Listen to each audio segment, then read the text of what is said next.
प्रिय विद्यार्थियों, मैं हूं डॉक्टर आनंद राठौर, राजकीय महाविद्यालय खैरवाड़ा से। भूगोल विभाग से हूं मैं। आज फर्स्ट ईयर के विद्यार्थियों के लिए उनका सेकंड पेपर जो है मानव भूगोल, उसकी दूसरी इकाई के बारे में एक टॉपिक है यहाँ पर, मानव प्रजाति उद्गम की अवस्थाओं का।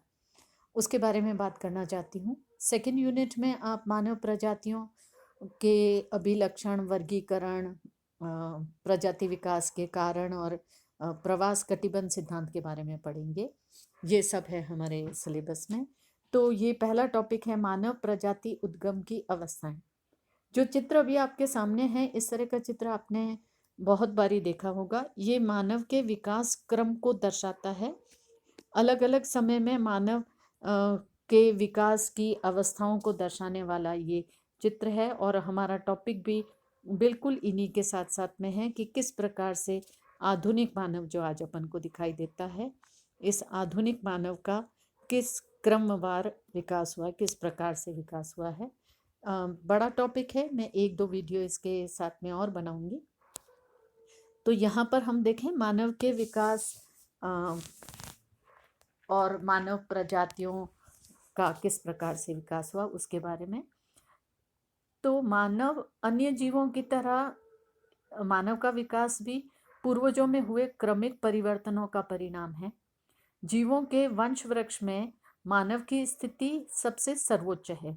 प्रत्येक जीव जाति में उनके उन्नत जीवन के लिए विशिष्ट अंगों का विकास हुआ है। जैसे उड़ने के लिए पंख दिए हैं, तो धरती पर चलने के लिए मजबूत टांगे दी हैं। इसी प्रकार मानव को सर्वाधिक विकसित मस्तिष्क दिया है और सभी जीवों में ये श्रेष्ठतम है। ये एक ऐसा जीव है जिसमें वर्टिब्रेट है, जिसमें रीढ़ की हड्डी है, स्तनधारी है, और इसका प्रजाति, इसका जो नाम है वो है होमो सेपियंस सेपियंस, जिसका अर्थ होता है बुद्धिमान प्राणी।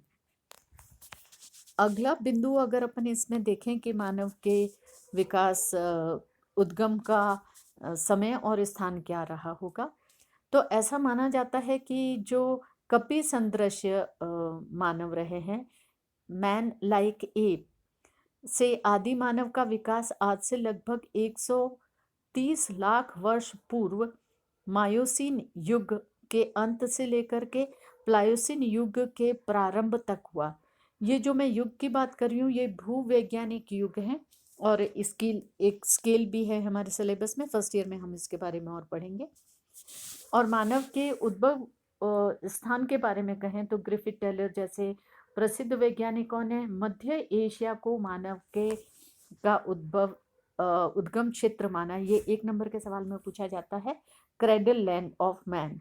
तो मध्य एशिया में इसका मानव का कहें कि विकास हुआ है या जन्म हुआ है। कुछ वैज्ञानिक इसे तिब्बत और मंगोलिया प्रदेश स्पेसिफिकली बताते हैं, और कुछ वैज्ञानिकों ने मध्य एशिया से बाहर अफ्रीका महाद्वीप को भी इसके उद्भव क्षेत्र के रूप में माना है। नवीनतम खोजों और प्रमाणों के आधार पर देखें तो मानव के उद्गम क्षेत्र को शिवालिक का दक्षिणी प्रदेश माना गया था, जिसे सिस शिवालिक के नाम से जाना जाता है। जीवाश्मों के अध्ययन के आधार पर एशिया को आधुनिक मानव का उद्भव क्षेत्र माना जाता है। मायोसीन युग में शिवालिक प्रदेश तथा मध्य एशिया को नर वानर एंथ्रोडॉइड एप के विकास के लिए उपयुक्त माना गया है।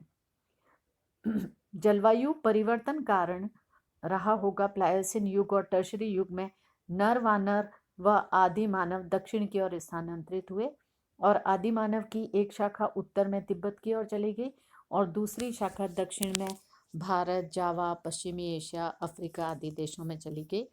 इस तरह का एक चित्र भी यहाँ पर बताया गया है, जिसको मैं अगले वीडियो में डिस्कस करूँगी।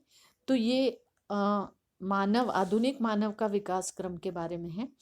आज इतना ही, और हम इसकी अगला वीडियो जल्दी ही बनाएंगे। धन्यवाद।